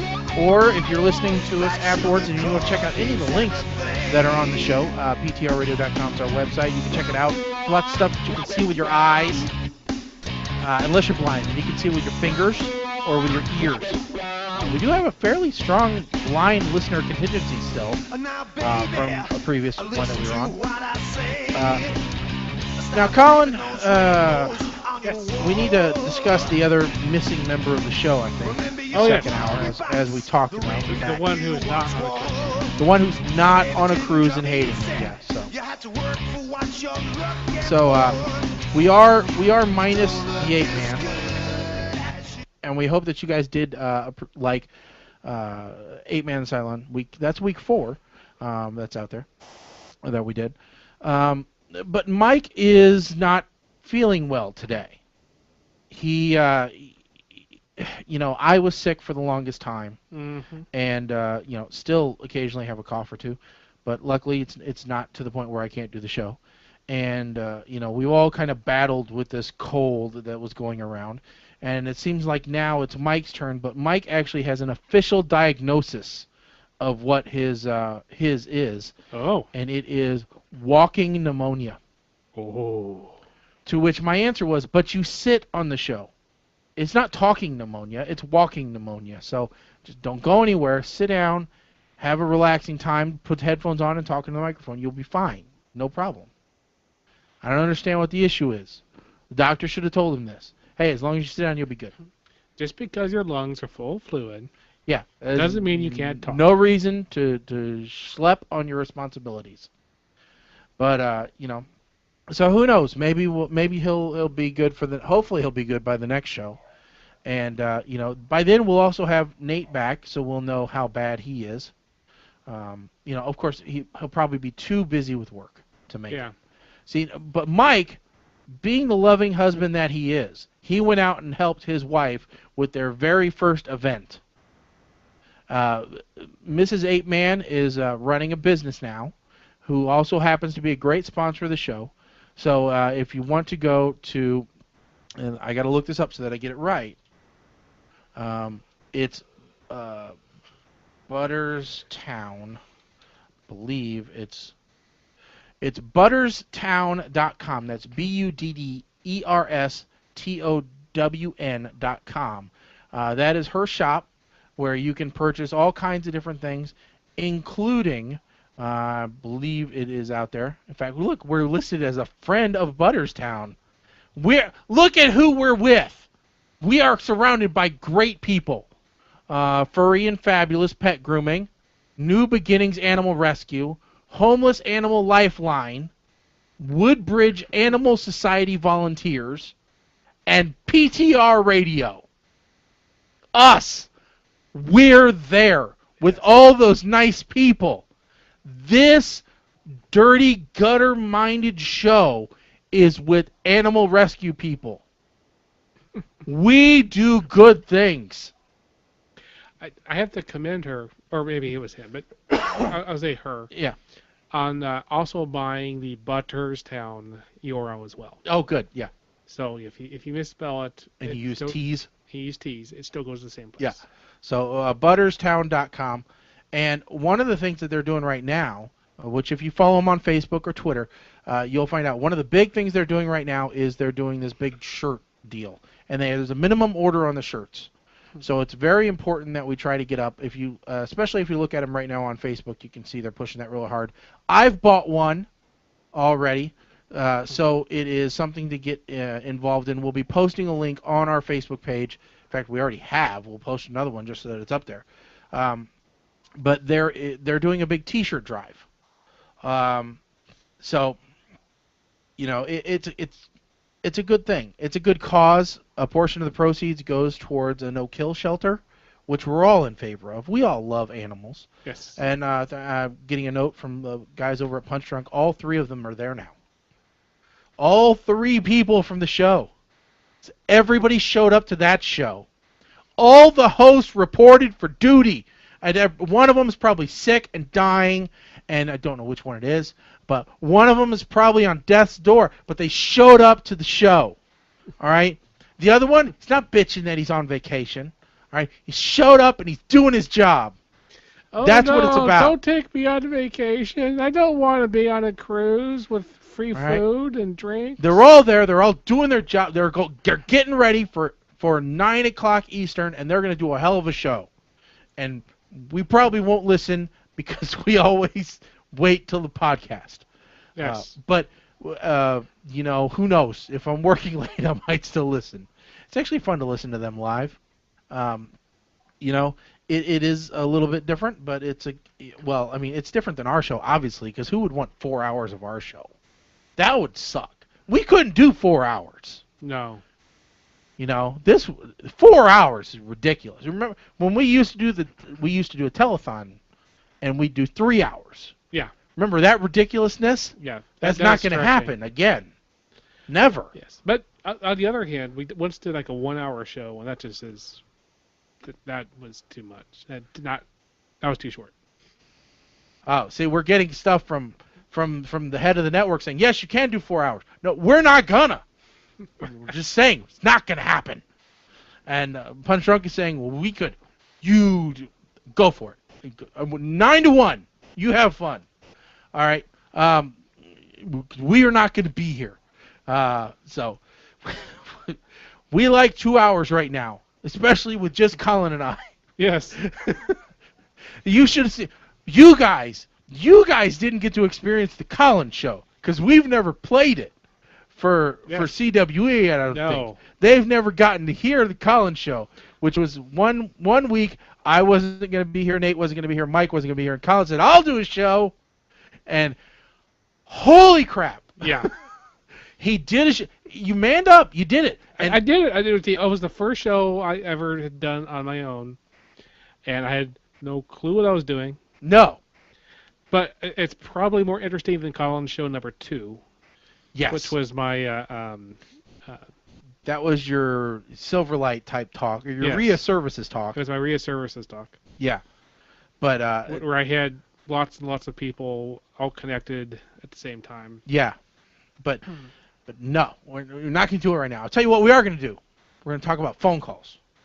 We're going to talk about the Pope, because we were talking about religion in the first hour. So now we got to talk about the Pope. Because so far, I like this Pope. Yeah, this seems like today's Pope. I would say it's new Pope, but this is more like Pope Classic, where we like him. All right. Yeah, we did discuss this last time. Did we really? Did we do the whole thing? Because I think I'm the one that came up with Pope Classic. Or did we talk about it after the show though? I don't remember. Anyway, here's the whole. We're going to talk. If we didn't talk about it last time, or if we did talk about it last time, we're going to talk about it. Doesn't matter. Yeah. Yeah. So we got an agreement from people. It's today's Pope. So today's Pope says, I'm going to call you. All right? I'm going to call people that I want to call, and the Vatican's not going to stop me. So, so the Vatican's kicking back because evidently Pope Francis has a habit of picking up the phone and cold calling people who write him, and just telling them things which aren't necessarily what the Vatican wants him to say. No. You know? Of course, the Vatican can't tell him what to say. Yeah, because he's the Pope. Pope. All right, and they're coming back later and they're saying, oh well, you know, this really wasn't the practicing of the Holy Church. This was just his opinion. They're making sure that people understand that when the Pope is talking on the phone to his friends in Argentina, he's not talking as the Pope. With that whole infallibility thing. Yeah. Federico Lombardi has said that personal pastoral relationships do not in any way form a part of the Pope's public activities, and they have become a source of misunderstanding and confusion. So So let me get this straight. Yep. The guy that got elected to represent the church in the highest position that people said, this is the guy. They're saying, you know what? When he's off the clock, which I didn't know there was a clock. I thought when you were the Pope, I thought it was like president. There was no clock. You're always Mr. Pope. All right? They're saying, yeah, no, I'm sorry. When he punches out at 5, yeah, he's on his own. He's crazy till he's in at 8 the next morning. Because evidently, he's calling hookers. He's having hookers come into the Vatican. And this is no word of a lie. He's had hookers come in. Awesome Pope. So best Pope in the world. Well, now he's telling them to stop hooking. All right. So he's not getting freaky. No. He's doing what Jesus did. Yes. Jesus hung out with the pimps and the hoes. That's what he did. So, you know, we just got tweeted. PTR is talking about the Pope and hookers. Join the conversation. Yes, we are. And I'm okay with I'm good with a Pope that hangs with hookers. Yes. To me, that's a sign of a good Pope. Yeah. He called up this divorce lady who was upset because her church wouldn't let her take communion because she got a divorce and didn't get an annulment. Now, Colin, you don't know this because you're Baptist. Yes, American Baptist. American Baptist. All right. But in the Catholic faith, it's a big thing, a divorce. It's a lot of money to get an annulment. You know, that's why we had to wait for my wife's husband to die, which sounds like a silly thing, but we knew it was going to happen eventually because he was kind of an idiot. All right? So he jumped out of an airplane, a perfectly good airplane. And, you know, granted, he thought he had a parachute on his back. All right? And it looked like a parachute, but didn't open. So obviously it was like one of those Wile E. Coyote parachutes. We didn't see an anvil come out attached by strings, but we're assuming one was there. All right? So as soon as he kicked the bucket, all right, or rather smashed into the ground, then she was clear to go get communion again. That's the way that the Catholics work. Me, I was good all along. Me and Jesus, we're tight. You know, he's my homeboy. My home savior, really. Mm-hmm. You know? And, but, do you know how much an annulment costs on average? No. $20,000. That's $20,000 after the divorce. Because the annulment does nothing legally. No. And you know what? There are legal annulments, but that's not what we're talking about. And all the annulment says is that the wedding never should have happened. Yes. That's what the annulment says. It was a lie. Yeah. It was a lie. It never should have happened. Well, they have kids. Oh, those shouldn't have been born. Yeah, I think it's actually kind of difficult to get an annulment with kids. It is. Do you remember? Because that's the point of the marriage. Is when there are no kids that, you know. You know what told me that the Catholic Church was a racket? All right. You remember we had a boss, John Rolando, at one point. Oh, yes. For DECA. All right. This is a long time ago. So, you know, I don't. And he'll tell you this. All right. He went through and tried to get an annulment before he got remarried. All right. And he had his sister, because you have to get written statements saying that the marriage never should have happened and here's why and everything.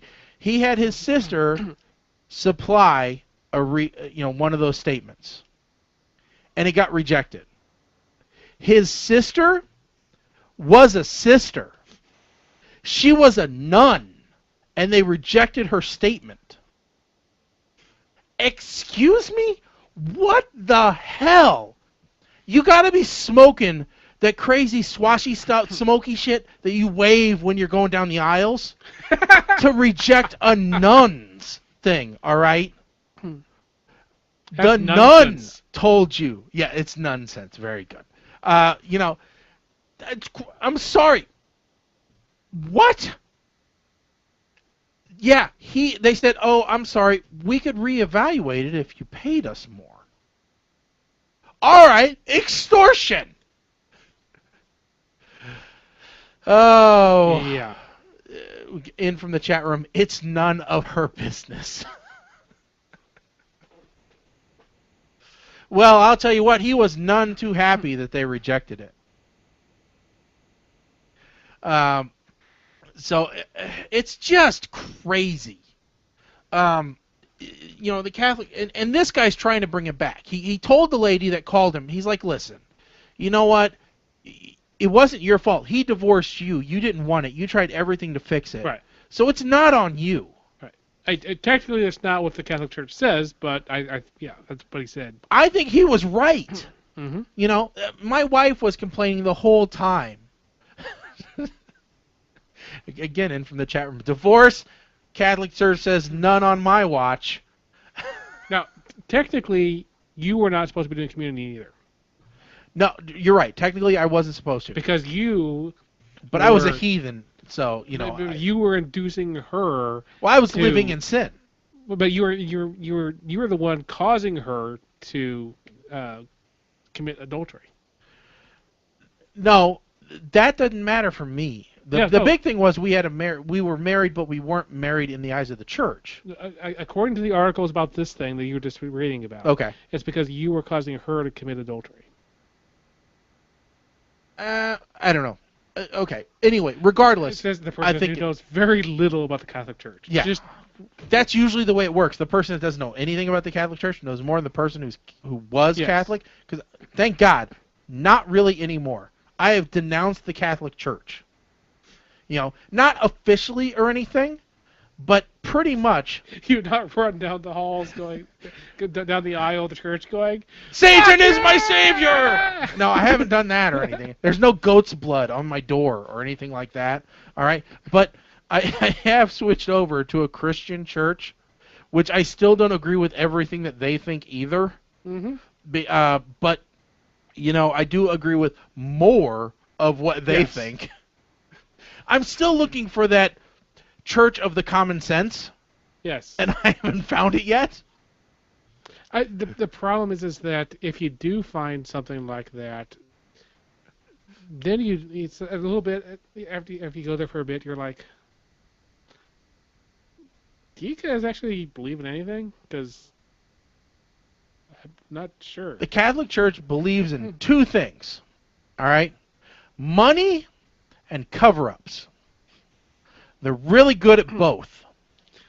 I just find it hilarious. I was reading another article recently that basically said the Catholic Church has no idea how many saints they have. Well, they didn't they downgrade St. Nicholas? They downgraded Santa Claus. But the only saints that I've actually heard of, like St. Christopher, they decided was a myth. But he's who helps me sell my house. But he's a myth. I have to bury him in the backyard. Because you heard that, right? He's the patron saint of realty. That's really true. They sell these little little statues. You have to bury him upside down in one particular corner of your house, right, until it sells. Then you have to dig him up and bury him right side up on a different corner, and it's very specific, like which direction he has to face. I'm like, this is not Catholicism, this is voodoo. Yeah. That's what this is. They downgraded Santa Claus, and I don't believe in any religion that downgrades Santa Claus. Sorry, but I like Santa Claus, and he's good. I believe I have a button. Miracle on 34th Street. Good movie. So, yeah. I'm good with the new Pope. All right? I'm good with the new Pope. The Pope of today's generation. All right? That guy from South America. Francis, he's cool. All right? He's better than the German Nazi Pope that we had before. Much better than that guy. Than the Hitler Youth Pope that we had before. Yes. Who decided, I don't want to be Pope anymore. I want to be on the Pope retirement plan, which before was death. All right? The previous guy was the first guy to say, you know what? I'm going to take my pension. What? There's no Pope pension plan. Yep, I'm going to take my Pope pension plan and retire to Tahiti. Yeah. What? I don't believe it. So anyway, yes, the new Pope for a new generation. Okay, next topic that we'll get to. Do we want to piss off the next show? Because we could do an Only in Florida story, but that would really make them mad. So maybe we'll skip that for now. Let's go to one about Nebraska, because we don't know anybody that lives in Nebraska, and so we won't offend anyone. And this is from another site called Jezebel.com. And since we were just talking about the church, Jezebel makes sense. This is the weirdest episode of PTR ever. Accidentally working. That's what we'll call this. The accidental work. We go out of our way in almost every episode of PTR to stay away from politics and religion. Yeah. And somehow, when it's just the two of us, the entire episode is politics and religion. Yeah, that's okay, because this is good. Well, this I think I would want to cover this in a normal show. All right, Nebraska school gives the most idiotic advice ever to deal with bullies. All right, they sent this to children and to parents. They sent this home. All right, so. A school in Lincoln, Nebraska is wiping some major egg off its face after a horrible bullying advice flyer was sent home with kids. Zeman Elementary School 5th graders were recently sent home with a flyer to help teach them how to act if they're being bullied. It's more crappy than you could ever possibly imagine. Here are just a few of the highlights. Rule number 1.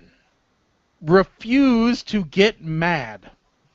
Anger is a feeling we have towards our enemies, not our buddies.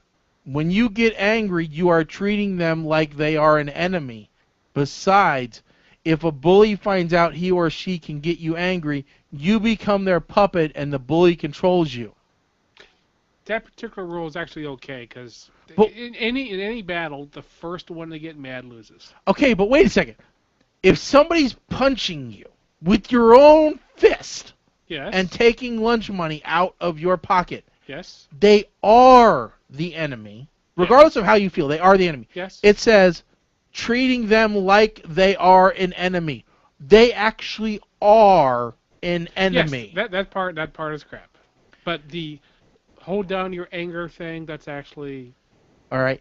Number 2, treat the person who is being mean as if they are trying to help you. No.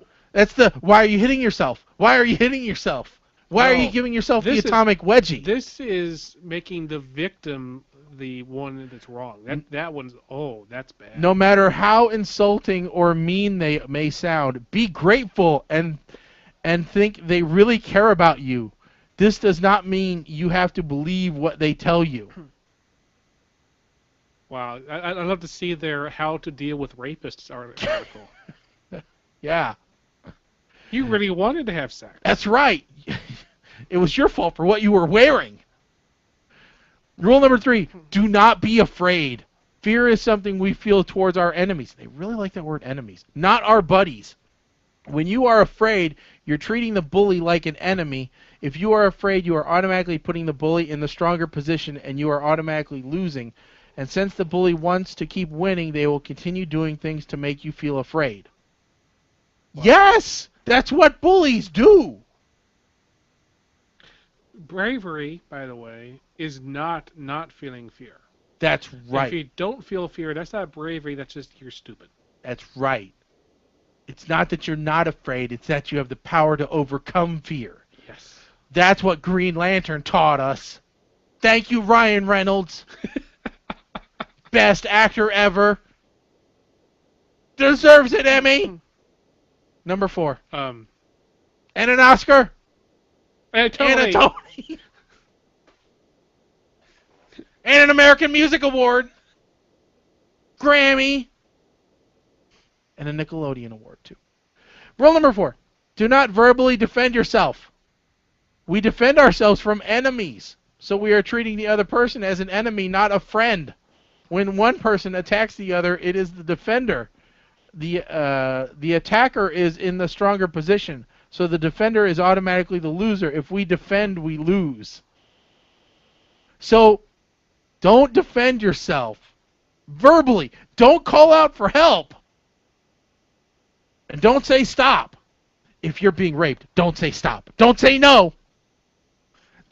You could have written this for a rape booklet and gotten your ass handed to you. You're right. Yeah, it's just every place where it says bully, replace it with rapist. Yeah. Number 5. Wish I could read this one better. Do not attack. We attack enemies and not friends. If I attack you back, I am treating you like an enemy. So the bully will in return treat you like an enemy. It takes 2 people to fight. So it's the person who retaliates or responds who actually starts the fight. No! No, it is not the person who retaliates that starts it. I'll tell you what, when I was in grade school, my dad always told me when it came to fighting, he goes, you better not start the fight. Right. But you damn well better finish it. Yes. That was the rule, man. If it's gonna come to blows, you better knock him on his ass. Or die trying. Yeah, you are at least going to give it a try. All right? And the school may punish you. But at home, as long as you tried and you didn't start it, you're okay. Rule number 6. If someone physically hurts you, just show you are hurt. Do not get angry. Do you limp away like a beaten dog? Yeah. If someone hurts you, you want them to feel sorry and apologize. If you get angry, they won't feel sorry. I hate to tell you, bullies never feel sorry, ever. Period. No. Yeah, it doesn't happen. Rule number 7, do not tell on bullies. The number one reason bullies hate their victims is because the victims tell on them. Telling makes the bully want to retaliate. Tell an adult only when a real injury or crime, theft of something valuable has occurred. Would we keep our friends if we tattled on them? He's not my friend. He's a bully, goddammit. He hasn't been your friend since he pulled your underwear over your forehead. Rule number 8. Don't be a sore loser. No one likes a sore loser. Would you want to play again with someone who gets all upset when they lose? Lose gracefully and be a good sport. Kids will like you better. In general, this is a good rule. Yeah. However, in relationship to bullying, it might as well say, don't be a wimp. Number 9, learn to laugh at yourself and not get hooked by put-downs. Make a joke out of it or agree with the put-down. For example, if you think I'm ugly, you should see my sister. You're right, and I'm going to get worse. Or, I've known for a long time. Or, if you think I look like a nerd, you should see my dad. Hell no. No.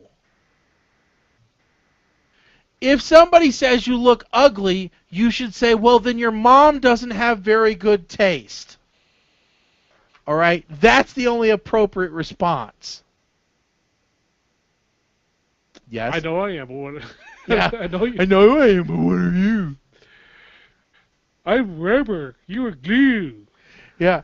I mean, come on. I agree. You have to learn to laugh at yourself a little bit. But if you really are being bullied, the answer is not self-deprecation. You can't, because at some point it really does affect you. Lists like these are why kids commit suicide. Yeah. All right? Bullying is bad. We're never going to get rid of it. Kids are horrible. That's the way it goes. All right? What this thing should have been is an easy self-defense manual. Because that's what stops bullies. When they get their ass kicked. Or when they get tired and move on to somebody else. That's what happens.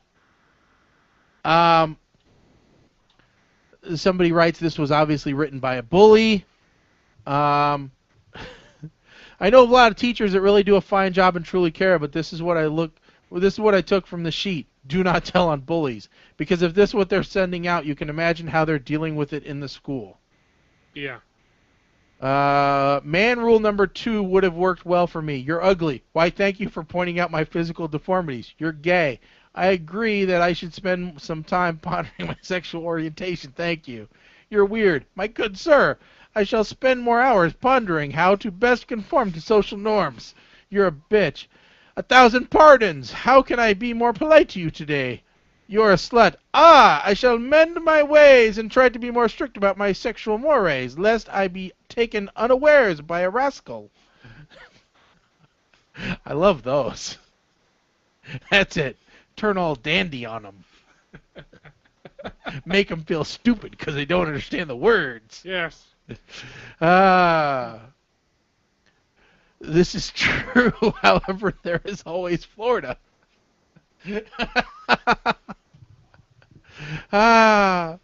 Coming up next, 9 easy steps to dealing with an abusive spouse. Number 9, take it. Oh, they'll come in so handy for your next bout in the Hunger Games. Oh, yeah, thanks Nebraska for being on the ball. You're so good at this. So that's Nebraska's answer to the idea of bullying.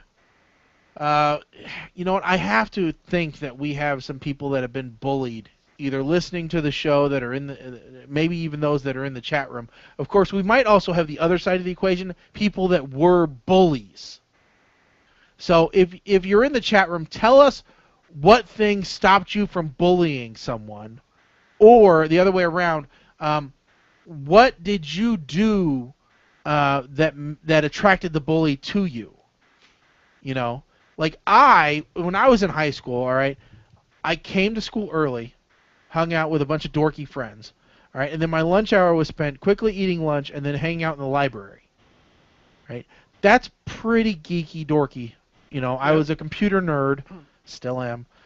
You know, those are the things that started back in middle school. Mm-hmm. So those were the things that made me a dork and made me the target a lot of times. Colin, what about you? Were you targeted at all by a bully? Relatively early, like in high school, for example, bullying pretty much stopped. That's because my high school had kind of a weird culture of the cool kids were the smart ones. Okay. So the smarter kids in the class tended not to have any bullying problems. But elementary school, there was a bully, but he was still just more of a annoyance than... The greatest thing that ever happened... Here's a story I don't remember ever saying before. Okay. So, when I was in elementary school, the bully was named Josh. And we were doing one of those leaf projects. You know, yeah. Oh, yeah. You put the leaf and you label it and everything. Yeah. He apparently didn't know what poison ivy looked like. He had poison ivy in his leaf book. Sweet. He was awesome. He was out of class for a while. Oh, good. In from the chat room. I was bullied in grammar school, picked on because of my looks and stuff.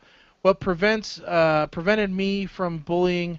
My parents taught me essentially let things slide off and ignore it, and that does work to a point. I mean, you know, I got some of the words and stuff, you know, thrown at me all the time. You know, dork, computer geek, stuff like that. I got those, and those are easy to throw off. You know, that you can let that slide because you've got your little insulation of friends that are just like you. Right. And so as long as you're cool within your group, you know, you got that support. What got to me was when it got physical. That's when things got tough, and that was really in elementary school. You know, and it really only happened once. But it got bad one time when my leg actually got fractured. I got beat up so bad that time, and it was because they threw a brick on my leg, which in 4th grade is a wonderful thing. And I won't say that I was obviously fighting back, and most of it at that point, I was trying physically, but I was a runt at that point. So it was mostly with words, like your mother and things like that, 4th grade type stuff. I hadn't progressed to quality, slur and profanity yet. So, and I was always kind of a dork. But, it was when it got the physical thing. That's what really got to me and what, kind of changed things a little bit. So, but yeah, I mean, bullying is tough, and people always say, well, high school's horrible, and then you get through it. It gets better. I like to say that. I tell my daughter that it does get better after high school. It does a little bit. Yeah. It does a little bit. I won't say that it's ever gone. Even in the workplace, there can still be bullying. Luckily, I'm in a good place where there isn't. But, Rambo says it takes 2 to bully. Sometimes 3, 4, 5. Yeah. Sometimes they gang up on you. Bullies like to travel in groups. It makes them feel stronger. And I remember that Australian video that we watched where the little kid wouldn't take it anymore. Actually, it was the fat kid that was being bullied by the little runt, and it was weird because the little runt was smaller than the fat kid, and he just had enough, and so he was pushed up against the wall. It was the little kid and like 2 of his friends. The fat kid had just finally had enough, and so he pushed the little kid down that was on the edge and just started wailing on his ass. And it was straight out of A Christmas Story, man. It was awesome. So it was just crazy. But it was, and then somebody had taken a video of it. They had to pull the kid off, and he's screaming and yelling, and still throwing haymakers at this little kid. Those are the kind I like. Yeah. When the kid, when the geek strikes back. I will say in general that anyone who says, "Oh, the best time of my life was high school," I'm just like, no. Worst time. If the best time in your life was high school, then man, your life is crap. Yeah, here it is. It was bullied kid Casey Hines. See, look, there it is. So there's one hit. And laughing at ya. Here comes Garbage. Wow, this is getting sad, bro. Look, guys, just keep recording. Keep recording. Look at that. Who's that in the background?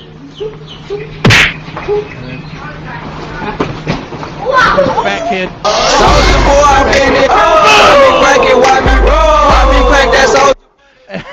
Fat kid's just getting him. just throwing him down. It looks like that scene with the Incredible Hulk when he was knocking Loki around. Yeah, it is. Puny God. It's just crazy. So, yeah, look up Casey and bully on YouTube, and you'll find it. It's not hard to find. So now let's do one final segment here. It's funny. It's the little kid before that was like bobbing around like. Oh yeah, he was just like Muhammad Ali. Throw like a butterfly, sting like a bee. Come on, you can't hit me. And then suddenly it was WWF. Oh yeah, it was just, it's Andre the Giant. So, little puny human. All right. 4 unspoken social rules you follow without thinking. Why did they start with number 2? Who the hell starts at number 2? Number 2. Merge lanes.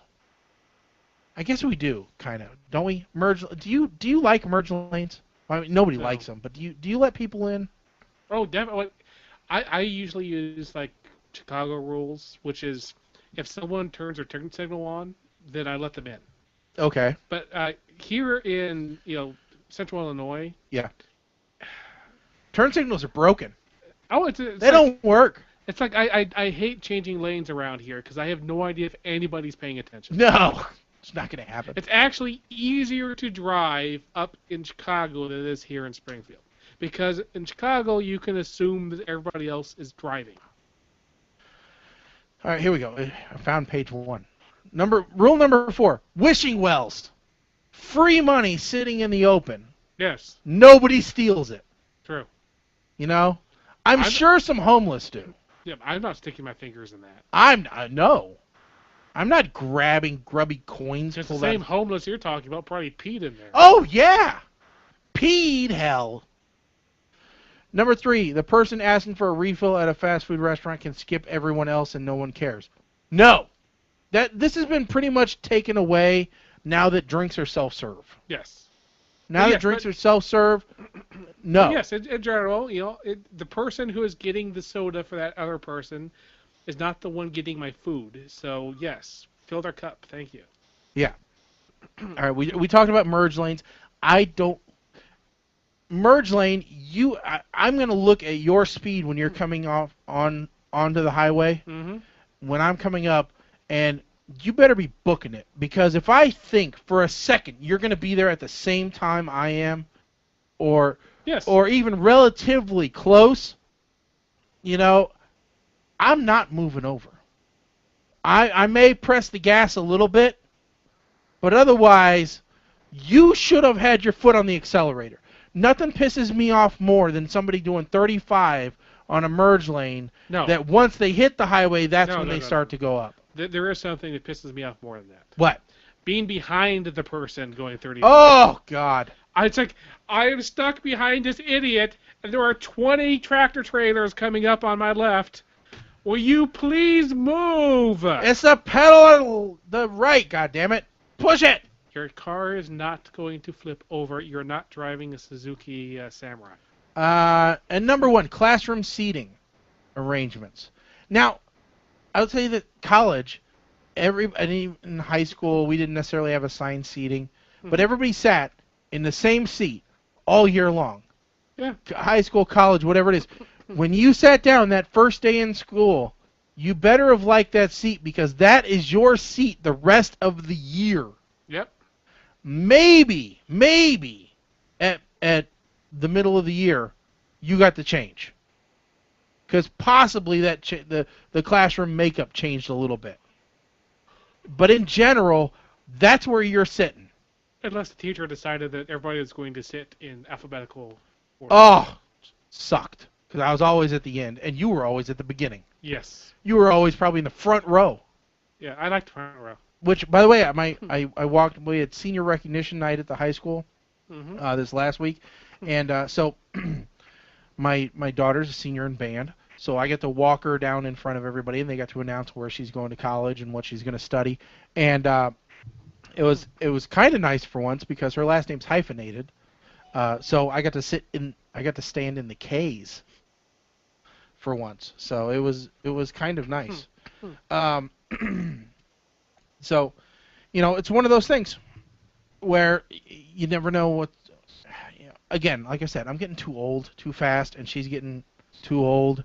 I don't want her growing up anymore. In fact, she's going to prom as a senior coming up in a few weeks. Uh-huh. I don't like this. I don't like this at all. All right? I definitely don't like this.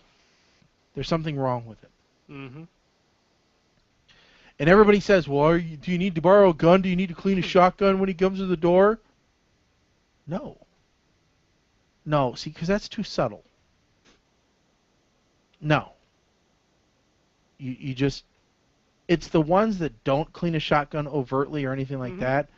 Those are the fathers, I'm telling you out there, for you young guys, those are the ones that you should worry about. Because I have a lot of tarps in my garage, a lot of cutting implements, and I don't mind driving long distances to drop small pieces of body parts off along the road in a very long road trip.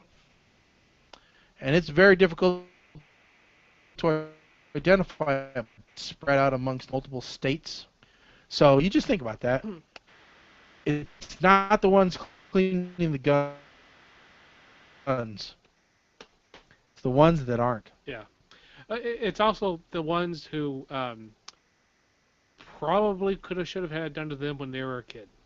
Yeah. It's like fathers who had their daughters when they were young themselves. 19. Yeah. Mm-hmm. Those are the ones to be the most scared of because we know. Yeah. We know what you're thinking. All right. Yeah. I wasn't like Nate. I didn't wait. All right. Okay, last story of the night, and then we'll get out of here because we just got a few minutes left.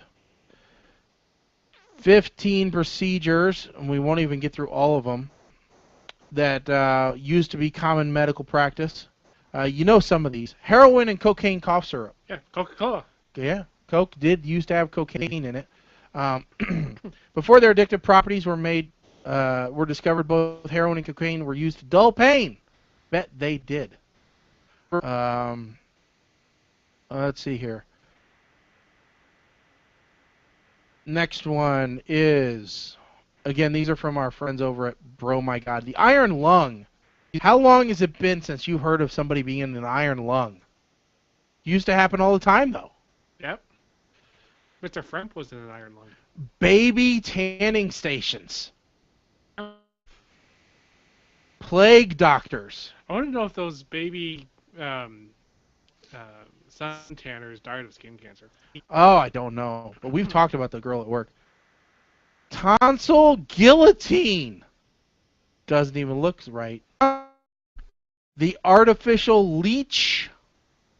Because you need bloodlettings. Early plastic surgery. Early wheelchairs. Look, it's an upright wheelchair. Now that's just not cool. The Utica crib. Used in mental hospitals, kept patients from walking, sitting, or moving. It's basically a bed that's a cage. These cruel cages were replaced with straitjackets. Oh, thank you. Yes. And padded rooms. Dental screw forceps. I briefly read about this one. They run this corkscrew into your tooth, then pull it out. Ow. Oh, what's that? What's the ring? Oh, I don't think you want to know. During Victorian era, masturbation was seen as unhealthy in an attempt to stop the practice amongst men. Doctors invented the spermatoria fitted around the penis every time a man got a little too sexually excited. The sharp spikes would kill the mood. I wish you hadn't asked what that was, because we don't need to know that. Early prosthetic legs. Really, I don't know how far we've come in that. Although the 3D printing stuff has come a long way. Mm-hmm. Osteotome. In an attempt to cure headaches, doctors would use a technique called tree panning to drill a hole in the patient's skull. That looks more like the pocket fisherman. It does. It makes you wonder. Boy, and Bro My God really loves boobs, don't they? Oh, yeah. Everyone loves to motorboat, Brawless Mondays, Happy Hump Day, Wild Girls, Hottest Kentuckian, 13 celebrities with real bodies. I mean, they really like boobs. I got nothing against. I like boobs, okay, but you know, hillbilly parenting. So anyway, that's yeah, that's some stuff right there. That's what that is. I don't know how else to say it other than that's some stuff right there. So with that said, I think we are going to be out of here for the evening. You've been listening to PTR Radio here on the fabulous interweb. We want to thank CWE Radio for airing this garbage that we have, provided to you. Again, we're on every 2 weeks, but every once in a while we'll jump in on the off weeks. can either give you a taste of something old or sometimes even something new. You never know what we're going to do on those off weeks, so please check out ptrradio.com. Sign up for all of our social networks. You can follow us on Twitter, Facebook, Instagram, MyFace, Your Face, TwitFace, everywhere that you can think of. Morse code coming soon, so check us out. All kinds of stuff you can just look at with your face. Next show should be on the 19th, although I'll see how Mike's feeling. Maybe we'll do one on the 12th just to make up. Really, I think that's all. Other than stay tuned, guys, because coming up, the folks over at A Little Punch Drunk are going to get a little punch drunk because it's Cinco de Mayo. And so, along with their turkey sandwiches, I'm sure they got some cervezas to suck them down with. Yeah. So, with that said, all the shows on CWE Radio, you can check out CWERadio.com. And that's it. I'm Shaggy. I'm Colin. That's it. We're out of here. See you in 2 weeks.